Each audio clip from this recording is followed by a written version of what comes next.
Hello and welcome back to sorry, not Dangerous Waters, Cold Waters. That's the correct game. Playing with the playable subs mod. This is a continuation of the Submarine overview series, which started with the Soviet November-class submarine. This time we are taking a look at the American Skipjack-Class from the 1968 era. This is the oldest American submarine in the game, in the vanilla game. I do believe that the playable subs mod has the USS Nautilus, which was the first ever nuclear submarine. But with the exception of the Nautilus, this definitely is the oldest American boat. So we're not gonna focus a lot on the real world submarine. I'm gonna focus on how it handles in the game. So this is a late 1950, early 1960 boat. So let's start taking a look at the in-game stats. The first thing that sticks out with the Skipjack is that it's very fast. You can do 30 knots, which is 2 more knots than the November class, and is faster than the Sturgeon and the Permit class. So that is definitely something which is it's something that stands out in the game. Those 2 knots, you can definitely notice the difference in speed. If you compare it to other submarines. It has a test depth of 700 feet, but it can safely go below that, which I will show you once we get into the game. It has 6 torpedo tubes, as most US submarines. It does have wire-guided torpedoes, the Mark 37, although the Skipjack can only handle 1 wire at a time, which means that you can fire several torpedoes, but you will only be able to control one of them. So we'll talk about we'll talk some more about the American torpedoes once we get into the game. The sensors, it does have an active and a passive sonar, and the passive sonar is really crap on the Skipjack. I almost want to say that the November class actually has better sonar, but I'm not too certain about that. But the Skipjack has a very, very crappy sonar, which you will also notice once we get into the game. I've set up a quick mission. I'm going up against a November class submarine. And the Skipjack's high rate of speed, or high rate of speed, is that how you say it? Its high top speed comes with a disadvantage, which is that it's loud. It's the loudest of the American submarines. It's not as loud as the November class, but this is not a stealthy submarine. This is a kind of a hit and run sub. You want to get in close to the enemy and then get out fast. So not really a good submarine for sneaking up on the enemy. And it's also quite tiny compared to other submarines, which you will probably also see once we get into the game. It has a very thin conning tower or sail, and it also has this quite innovative teardrop shaped hull, which was unusual at the time. I don't know if it was the first sub that used this kind of hull. I'm not completely sure about it, but it definitely, the November class looks nothing like it. So, well, enough of that. Let's actually jump into the game. As I said, I'm up against a November class submarine. We want to get pretty close to this guy because he's gonna be hard to find, with the exception, well, I might already have a signature. That him though? It probably is. Okay. No, it's not in November. So that's surface ship. Well, anyway, here we are, the tiny submarine. So the Skipjack has a test depth of 700 feet. You can safely go down to 1,000 feet, no problems. I've been able to go below 1,000 feet. I think I got down to about 1,180 meters, something like that, before the sub imploded. But that was only that one time. So you should treat 1,000 feet as being the absolute maximum depth you should go to. Never go below 1,000 feet, even in emergencies. Seems like somewhere between 1,000 and I'd say 1,100 feet is where the submarine implodes. Also, I did this test going down to 1,180 feet with a skipjack that had not suffered any damage. So if you have a damaged hull, I would not recommend going below 1,000 feet. I don't know if you want to go down to 1,000 feet with some hull damage, but without damage you can safely go down to 1,000 feet and maneuver around at speed, no problems. So while we are getting down there, we might as well talk about the weapons, if I can. Here we go. So the American submarines in the 1968 campaign has two different types of torpedoes. You have the Mark 16, which is a World War II kind of torpedo. You shoot it in a straight line and hope that you hit your target. There's no guidance, no passive. There we go, stern trawler. Doesn't have any active or passive guidance. It's basically like they did it in World War II. You're firing at a bearing and hope to hit the target. It's a very fast torpedo compared to the Mark 37. It can do 46 knots and it has a pretty long range. And it also has a bigger warhead, but I never used the Mark 16. It's I don't know, no guidance, no nothing. It's a hit or miss weapon, so I never take the Mark 16s. And then we have the Mark 37, which is the wire-guided torpedo. It does have a longer range than the Mark 16, but only when doing 17 knots. And something important to look at here is the maximum speed of the torpedo is 26 knots, which means that the November-class submarine can outrun the torpedo. Most surface warships can outrun it. I think the only ones, cargo ships and transport ships, are the only ships that cannot outrun the torpedo, but any warships and submarines can outrun it without any problem. It has a seeker range of 950 yards, which means that you have to be close, very close to the target. Not only because of the seeker range, but also because of the max speed.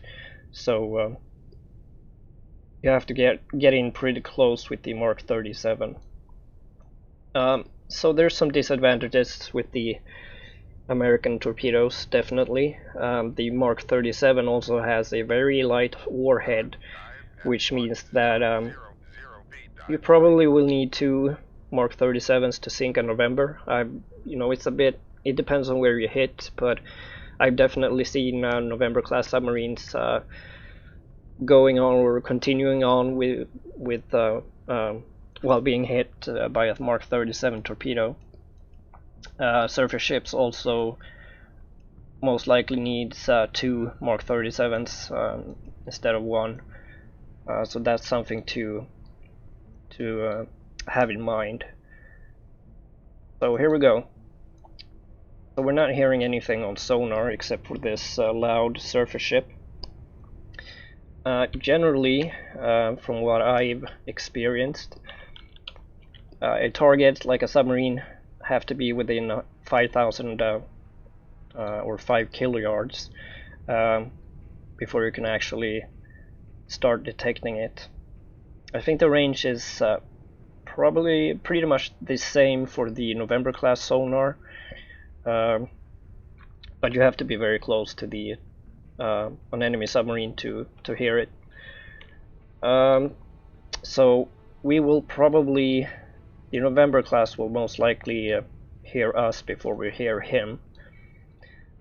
So we are at 1,000 feet, so we're gonna go off silent running, and we are going to speed up just a little bit and see if we can make turns for 8 knots, maneuvering aye. See if we can get the November-class to ping us.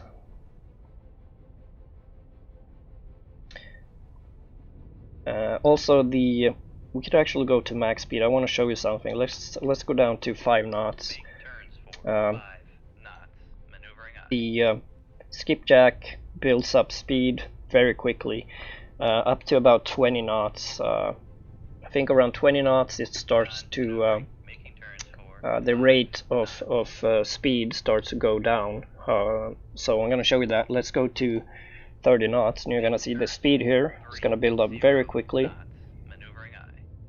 As you can see, very quickly, up to about 20 knots is where it starts to lose speed. You can see it goes up much slower. So it takes some time to get up to 30 knots, but it's very quick to get up to 20 knots. Here we are, it's going very slow. So yeah, as you can see, it takes a while to get up to 30 knots, but that high rate of increase of the speed up to 20 knots is definitely very useful when being attacked by torpedoes. Doesn't seem like the November heard us. So let's send out, well, I kind of don't want to send out an active ping. I kind of want him to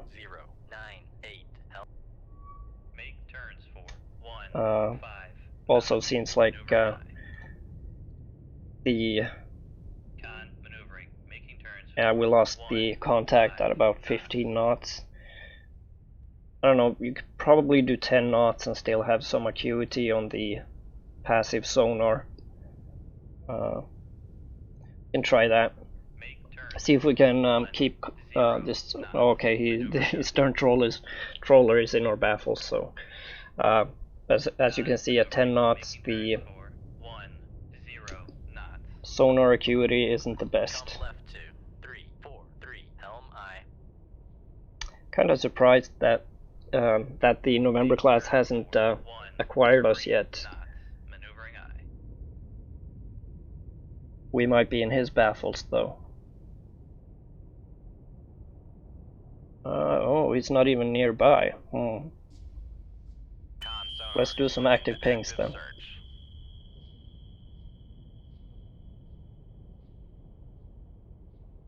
See if we can bait him. Maneuvering, making turns for 13 knots.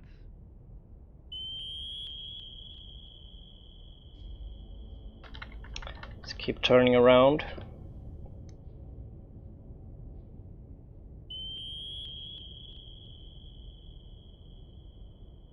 I do know for a fact that he hasn't been moving at flank speed. We should have heard him. Definitely heard him.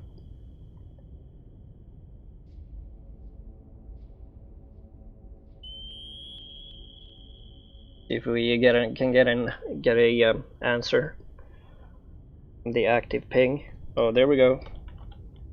Con sonar. So he is to the east, so let's turn east.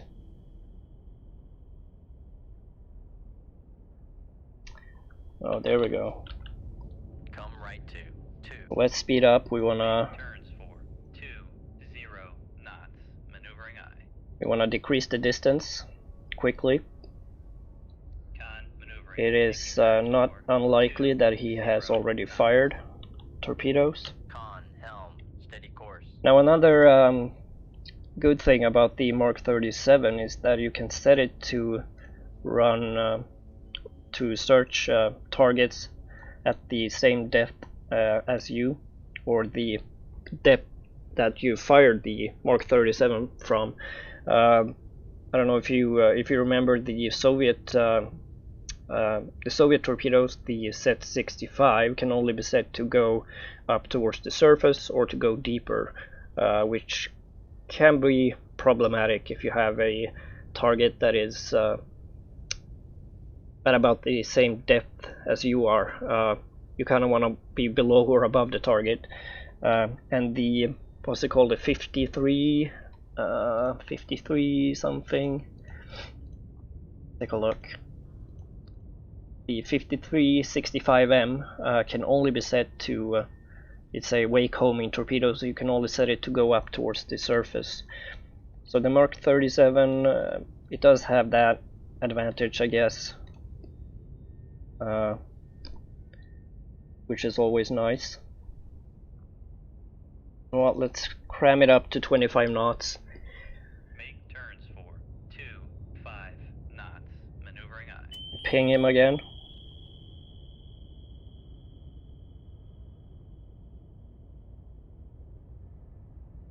Con maneuvering. Making turns for 25 knots. Con sonar. Just a couple of Switching to pings. passive search. See if I can get into a fight. So I'm going to show you how to deal with enemy submarines using the skipjack,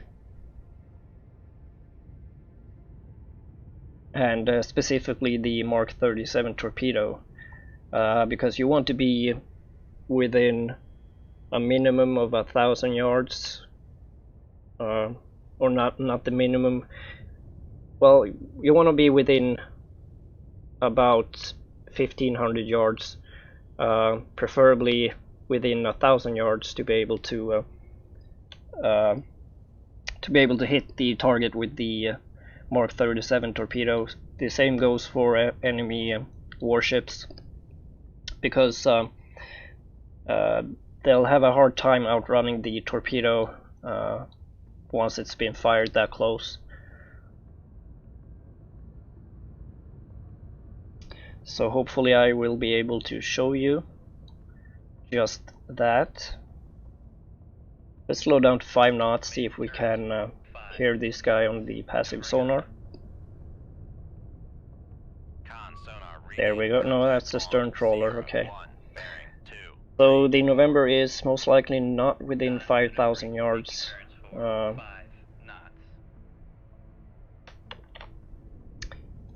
He might be, but I do not believe he is. Do some more pings. Want to keep him from running away. Con sonar lost contact. Sierra 1, last bearing 2, 3, 4. Contact faded. Con sonar switching to passive search. He seems to be on the same bearing as before. Let's speed up time. Con maneuvering, making turns for 25 knots. See if we can decrease the distance as much as possible. Go down to 5 knots.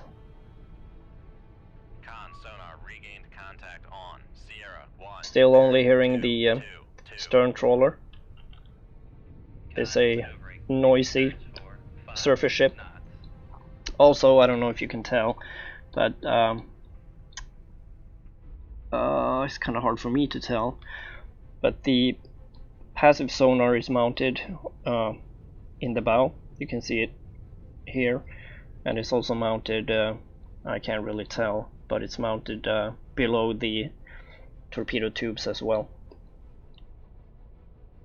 No towed sonar array.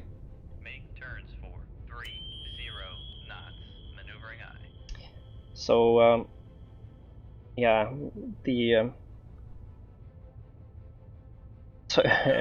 kind of weird to say that you shouldn't rely on the sonar in the skipjack. Of course you have to be able to acquire targets or to detect targets, but once you detect an enemy submarine or it counter detects you, you just want to speed up and decrease the distance as much as possible.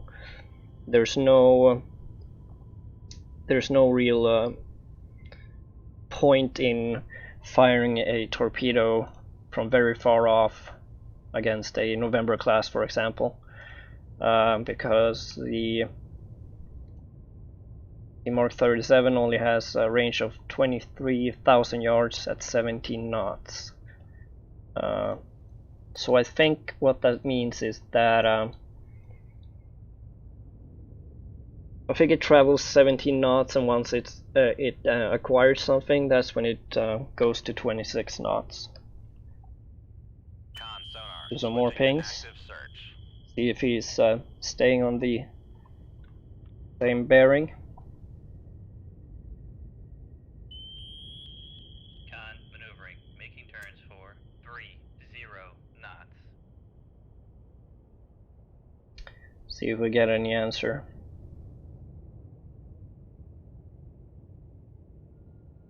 And he must be quite far away.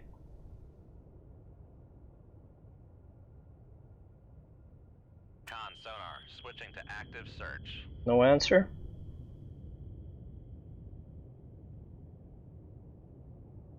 Con There we sonar, go. switching to passive search. Well, let's just keep... I think I heard a torpedo launch. Did I? Oh yeah, I can see it. I can see a torpedo. It's up close to the surface. So we are pretty close, or we are closer to him. Let's see if we can hear him on the sonar, passive sonar. We slow down to 5 knots. And we can see the torpedo is probably doing a snake search, or searching in a snake pattern. Actually, it looks like it might be a circle search.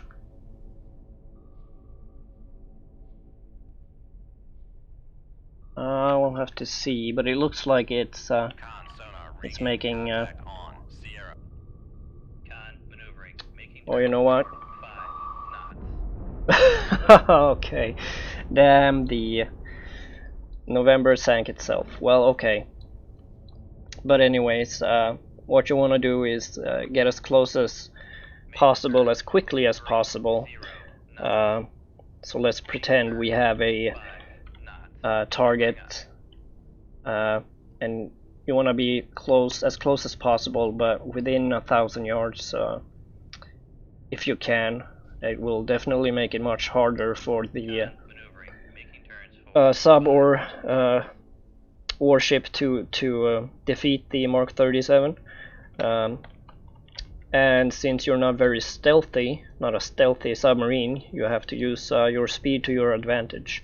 And of course, once you've done your attack and hopefully have destroyed the enemy warship or submarine, you want to get out of there as fast as possible, and you should definitely use the speed advantage of the Skipjack-Class. That is its strongest advantage, and you will definitely feel the difference. Those 2 knots, you will definitely be able to tell the difference from other submarines. Now, I like the November class. It's quite maneuverable, and it's pretty fast, but the Skipjack is a whole nother boat. You will definitely feel the difference. And I've played a couple of campaigns with the Skipjack, and it's been pretty fun. It's a fun submarine to play as, but don't rely on stealth. You will most likely be counter-detected before you detect the enemy, so use that speed to your advantage as much as possible. So I think that wraps this up. I don't think there's anything else I want to say about the Skipjack. I think I've mentioned the most important points. So yeah. So thank you very much for watching. I will continue this series. The next boat might be, I don't know if I'll do another Soviet one or if I'll take a look at the other nationalities that are present in the mod. Might do a British submarine, maybe. So yeah, thank you very much for watching, and I hope to see you in the next video.